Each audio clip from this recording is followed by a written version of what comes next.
Hello students, so today's topic is your chapter number 10 Family Resource Management, that is from your class 12th NIOS Home Science. तो family resource management के बारे में पढ़ते हैं. As the chapter says family resource management. तो सबसे पहले जान लेते हैं कि ये रिसोर्स क्या चीज़ होती है. So when you want to buy a dress you need money. Similarly, when you want to go to your friend's house, you will walk or use a vehicle. Again, you will need land or money. When your family wants to build a house, तो आपको कोई भी काम अगर करना है तो आपको उसके लिए पैसे चाहिए या कोई मटेरियल चाहिए. अगर ड्रेस खरीदनी है तो पैसे चाहिए. दोस्त के घर जाना है तो व्हीकल चाहिए या पैदल जाएंगे. अगर व्हीकल चाहिए देन अगर कोई और बड़ी चीज़ खरीदनी है, लैंड खरीदना है, घर बनाना है तो भी आपको पैसों की ज़रूरत है. तो ऐसी कोई भी चीज़ जो आपके काम आए, आपके गोल तक पहुंचने के लिए, जो भी आपको चाहिए वो पाने के लिए, उसको हम रिसोर्स कहते हैं. So definition says resources are the means for satisfying our needs and reaching our goals. तो रिसोर्सेज वो हर चीज़ है जो हमारी ज़रूरतों को पूरा करे और हमें हमारे गोल तक पहुंचाने में मदद करे. अब कितने टाइप की रिसोर्स होती है? रिसोर्स हो सकती है पैसे के मामले में तो आपका money, your salary, your rent, या आपका घर भी रिसोर्स है. आप वहाँ पर रहते हैं, वहाँ से अगर आप काम करते हैं. देन आपके पास और क्या रिसोर्स है? टाइम हो गया, एनर्जी टू डू वर्क हो गया, your knowledge, your skills, your abilities and other materialistic things. community facilities हो गई. आप अगर आपके घर के आसपास कोई गार्डन है, हॉस्पिटल है, स्कूल है, ये सब रिसोर्सेज होती हैं.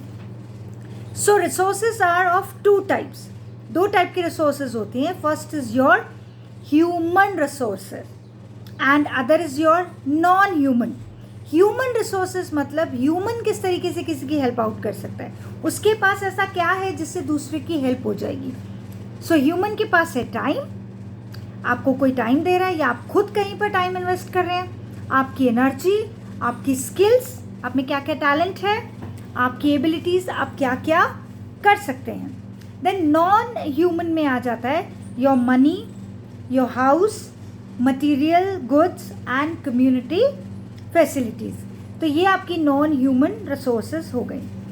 सेकेंड आता है topic is your characteristics of resources. अब रिसोर्सेज की प्रॉपर्टीज़ पढ़ते हैं भाई.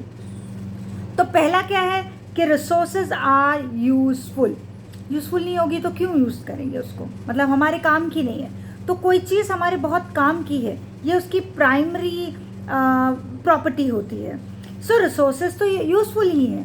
क्यों? क्योंकि वो हमारी नीड्स को फुलफ़िल करती हैं और जो हम चाहते हैं वहाँ तक हमें वो पहुँचाती हैं.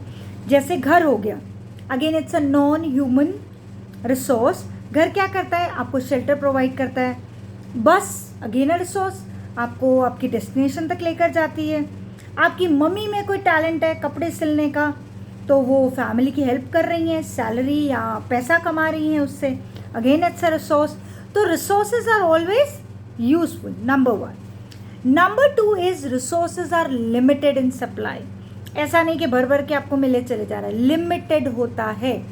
आपको कोई भी चीज़ यूज़ करने को मिली है तो उसका यूज़ लिमिटेड है. 24 आवर्स ही टाइम मिला है हर इंसान को. ओके, किसी को ज़्यादा या कम नहीं. Again it is limited time period. Salary आपको कैश में मिल रही है तो लिमिटेड मिल रही है. पानी, electricity, fuel, petrol, everything, every resource is limited in supply. Then your third point is resources are interrelated. एक दूसरे के साथ related हैं resources. कैसे? जब आप काम करते हैं आपको resources, किस तरीके की resources चाहिए? You need time, you need energy, you need equipments, सामान चाहिए. ठीक है. अगर आपके पास प्रॉपर टाइम नहीं होगा, अगर आप थके होंगे, आपके पास एनर्जी नहीं होगी, तो आप ऑटोमेटिकली अपना 100% किसी भी काम में नहीं दे पाएंगे. Okay. Then another is resources have alternate uses. Alternate मतलब क्या आप उसको किसी भी और भी यूज़ में ला सकते हैं. फॉर एग्जाम्पल अगर आपके पास पैसा है, कैश, आपने सेविंग करके रखी है, पैसा जमा करके रखा है, तो वो पैसा आप नई गाड़ी खरीदने के लिए यूज़ कर सकते हैं, घर बनाने के लिए यूज़ कर सकते हैं, हायर स्टडीज़ के लिए कहीं बाहर जाना है, आउट ऑफ इंडिया जाना है, या कहीं पर भी आपको हायर स्टडीज़ में पैसा खर्च करना है, वो सेविंग्स आप उसमें खर्च कर सकते हैं।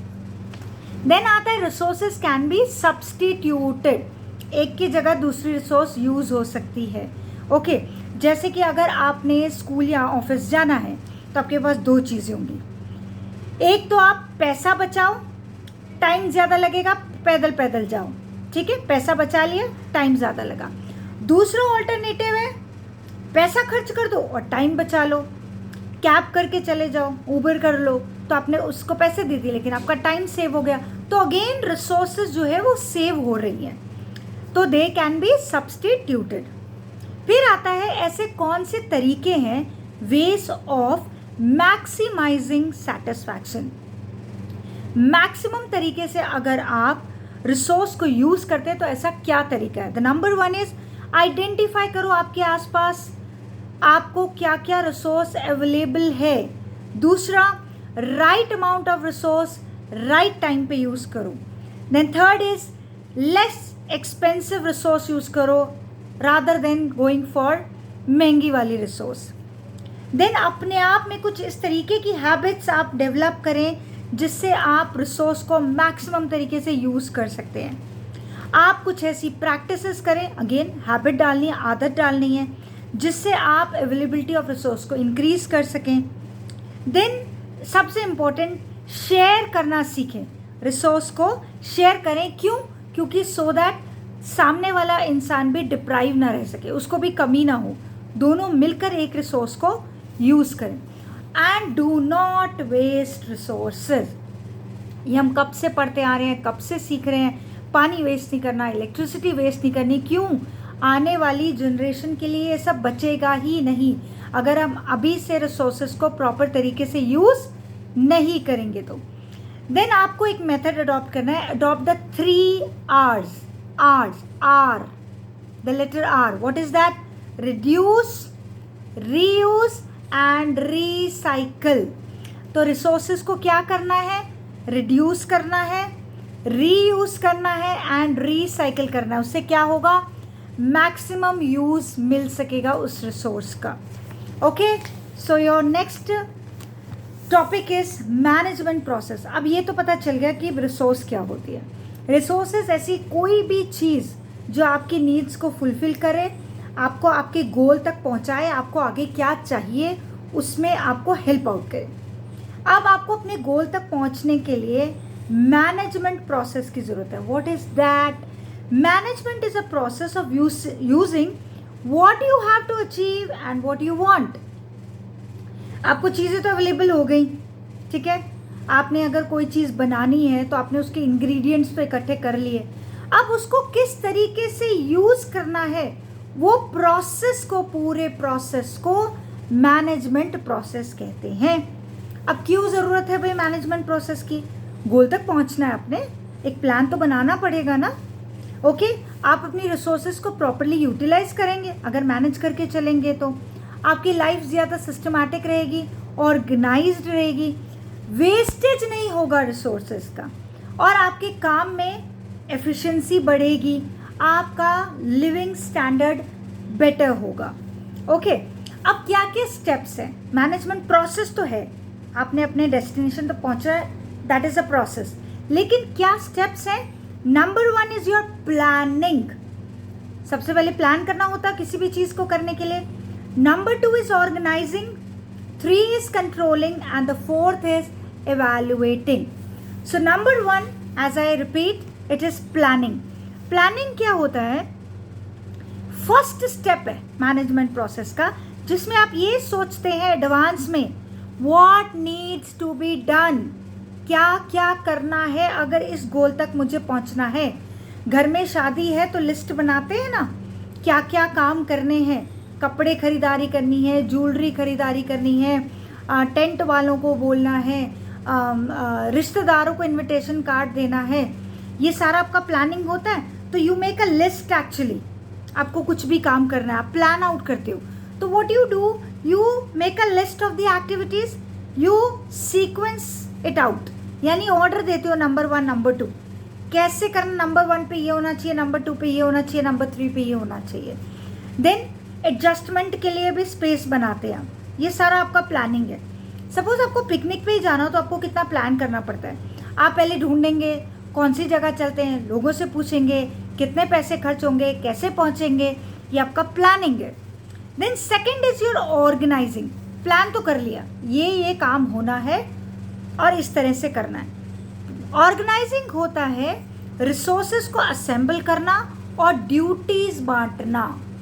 जैसे कि अगर आपने कभी कोई प्रोजेक्ट बनाया होगा टीम में मिलकर, स्कूल में मिला है प्रोजेक्ट आपको, तो प्रोजेक्ट में आपने प्लान कर लिया, फिर आप दोस्त लोग मिलकर एक बंदे की रिस्पॉन्सिबिलिटी बनाते हैं। भाई ये राइटिंग वर्क करेगा, ये डेटा ढूंढ के लाएगा, ये इंटरनेट से फोटोज़ लेगा, ये उसको पेस्ट करेगा। So again a responsibility factor, कौन क्या काम करेगा, दैट इज़ योर ऑर्गेनाइजिंग। और अवेलेबल रिसोर्सेज के साथ क्या क्या अवेलेबिलिटी है, ठीक है, ये हो गया आपका organisation. Then the third step is your controlling. Controlling का मतलब होता है to put the plan into action. Plan कर लिया, लिखित में कर लिया, सब रिटर्न में ये एक्टिविटीज़ होनी है, ऑर्गेनाइज कर लिया, पूछ लिया इंटरेस्ट के हिसाब से, हॉबी के हिसाब से, स्किल के हिसाब से, एबिलिटी के हिसाब से, ये बंदा ये काम करेगा और ये रिसोर्सेज मेरे पास अवेलेबल हैं। थर्ड आएगा आपका, अब ये जो प्लानिंग सारी बनाई है, रिस्पॉन्सिबिलिटी जो सबको दी है, अब ये काम एक्शन में भी लाना है, करना तो पड़ेगा आपको। तो सारी प्लानिंग को, ऑर्गेनाइजेशन को आपने एक एक्शन में डाला, जब ये प्ले होगा, इम्प्लीमेंट होगा, उसको कंट्रोलिंग बोलते हैं। कंट्रोलिंग में एक और वर्ड आता है आपका फ्लेक्सिबिलिटी। फ्लेक्सिबिलिटी मीन्स आपने कोई प्लान बनाया है, अब ऐसा तो हो नहीं सकता कि आपका प्लान एकदम 100% प्रूफ है भाई सक्सेसफुल हो जाएगा, कुछ ना कुछ कहीं ना कहीं गड़बड़ होगी। तो उस गड़बड़ के लिए क्या आप तैयार हैं? क्या आपका प्लान ए से शिफ्ट होकर बी तक जा सकता है?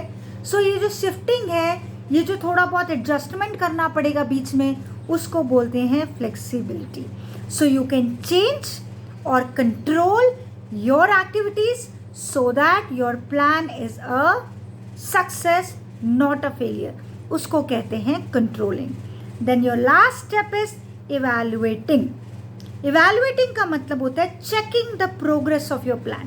बीच बीच में चेक करते रहो, प्लान एकदम मस्त चल रहा है, कोई गड़बड़ तो नहीं हुई, कुछ प्रॉब्लम तो नहीं, अगर हुई है तो उसको सोल्यूशन निकालते हैं।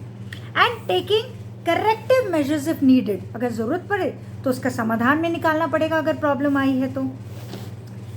Then your next topic in this chapter is motivating factors in management. अब आपको मैनेज करने के लिए ऐसी कौन सी चीज़ है जो आपको मोटिवेट करी, हाँ यार काम एकदम बढ़िया होना चाहिए, ऐसा अंदर से मोटिवेशन कहाँ से आ रही है? तो मोटिवेशन की 3 चीज़ें होती हैं, 3 फैक्टर्स होते हैं आपके। Number 1 is values, number 2 is standard and number 3 is goals. Values क्या होगी? वैल्यू होती है मॉरल प्रिंसिपल, हमारा अपना इंडिविजुअल का, मेरा अपना मॉरल सिस्टम है, आपका अपना मॉरल सिस्टम है। मॉरल सिस्टम क्या कहता है? किस चीज़ को हम कैसे देखते हैं, मैं कितनी ऑनेस्ट हूँ, मैं कितनी पंक्चुअल हूँ, टाइम पे हर काम करती हूँ, और किसी भी काम के लिए मैं कितनी सिंसेयर हूँ, ठीक है, मेरे अंदर कितनी अच्छी आदतें हैं, मैं खुश रहती हूँ कि नहीं, ये मेरे सारे वैल्यूज़ हैं। अब फॉर एग्जाम्पल मान के चलते हैं, मुझे अगर वैल्यू है मेरे लिए गुड हेल्थ की, कि मेरे लिए सबसे इम्पोर्टेंट है कि हेल्थ अच्छी होनी चाहिए, तो क्या मैं उसके लिए काम कर रही हूँ? क्या मैं एक्सरसाइज करती हूँ? क्या मैं सुबह जल्दी उठती हूँ? क्या मैं अच्छा हाइजीनिक हेल्दी खाना खाती हूँ या जंक फूड में फंसी हुई हूँ? सो ये मेरे वैल्यूज़ हैं, तो ये मैं डिसाइड करूँगी कि मेरे लिए अच्छा क्या है। ऐसे हर इंडिविजुअल के लिए अपने वैल्यूज़ होते, जितना हाई वैल्यू उतने आपके high quality of management and high quality of life. Second आता है आपका स्टैंडर्ड, सबको पता है एकदम मस्त स्वैग वाला स्टैंडर्ड है हमारा।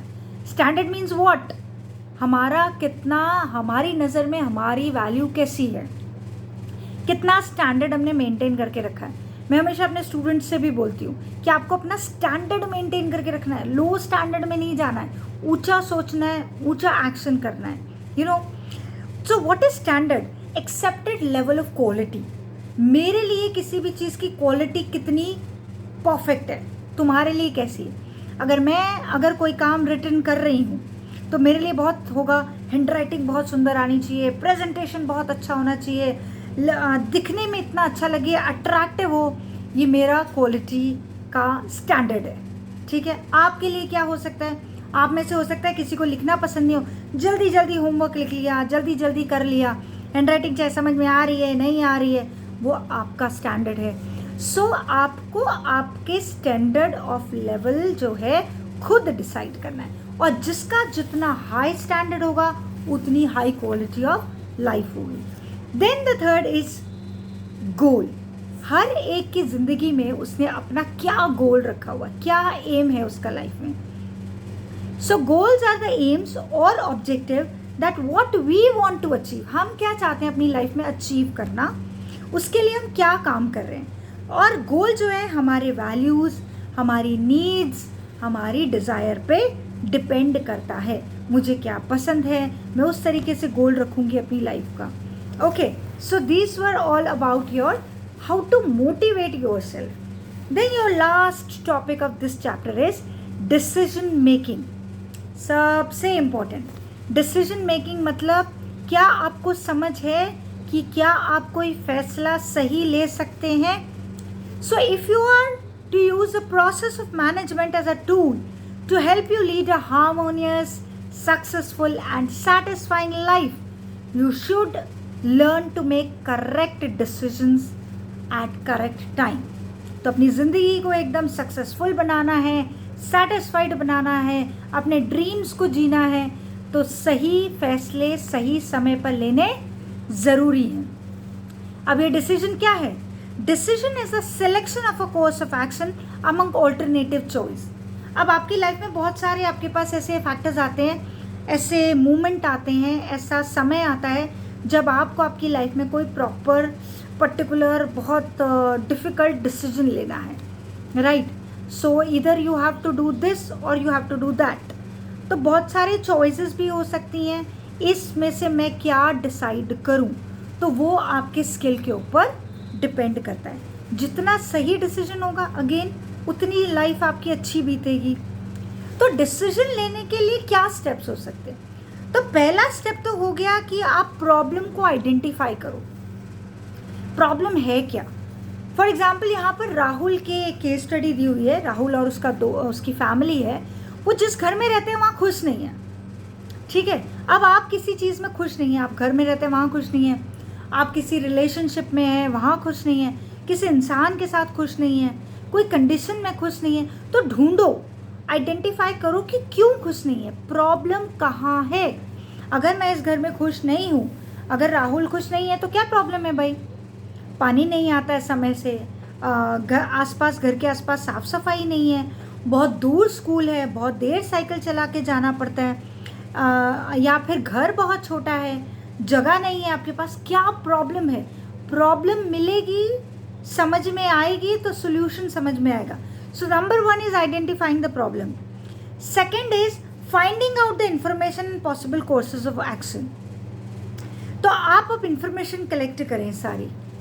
ठीक है, अगर सपोज समझ में आ जाता है राहुल को, हाँ यार मेरा घर छोटा है, मेरे को सेपरेट रूम नहीं मिल रहा है, मेरे पास आजू बाजू साफ़ सफाई नहीं है, नेबर्स अच्छे नहीं हैं, ये प्रॉब्लम है मेरे को कुछ, तो मुझे घर बदलना है। तो नेक्स्ट क्या होगा?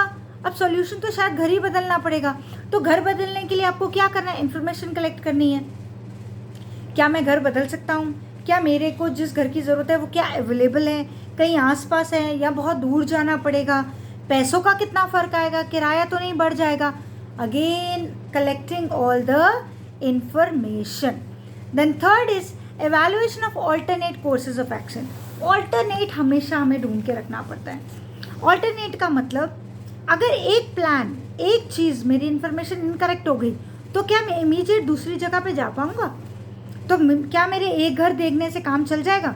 कम से कम 4-5 घर देखने पड़ेंगे आसपास जो मेरे लिए एकदम परफेक्ट हो, तब जाके मैं सोच सकता हूँ कि क्या मैं यहाँ से शिफ्ट होकर बाहर जाऊँ या नहीं। सो अगेन ऑल्टरनेट आपको सोच के रखना पड़ेगा। And the last step fourth is selecting the best course of action. अब आपने इन्फॉर्मेशन कलेक्ट कर ली, आपको सब जगह के पता चल गए, आप एक लिस्ट बनाइए प्रोस कॉन्स की. इसके क्या क्या फ़ायदे, क्या क्या नुकसान है, क्या नुकसान मैं कम झेल सकता हूँ, फ़ायदा मुझे सबसे ज़्यादा किस में होगा, और जो बेस्ट आपको सोल्यूशन लगे, you make the decision for that. So this was all about the chapter. This is your family resource management. हमने क्या पढ़ा, मैनेजमेंट पढ़ा. मैनेजमेंट एक प्रोसेस है जिसमें आता है planning, organising, controlling, evaluating. Okay, planning और उसमें ऑर्गेनाइजिंग, कंट्रोलिंग एंड इवैल्यूएटिंग में आएगा आपका यूज़ ऑफ रिसोर्सेज कैसे करना है, वैल्यूज़ क्या है आपके, स्टैंडर्ड क्या है आपका, और फाइनली आप अपने गोल पर कैसे पहुंचेंगे. So thank you so much.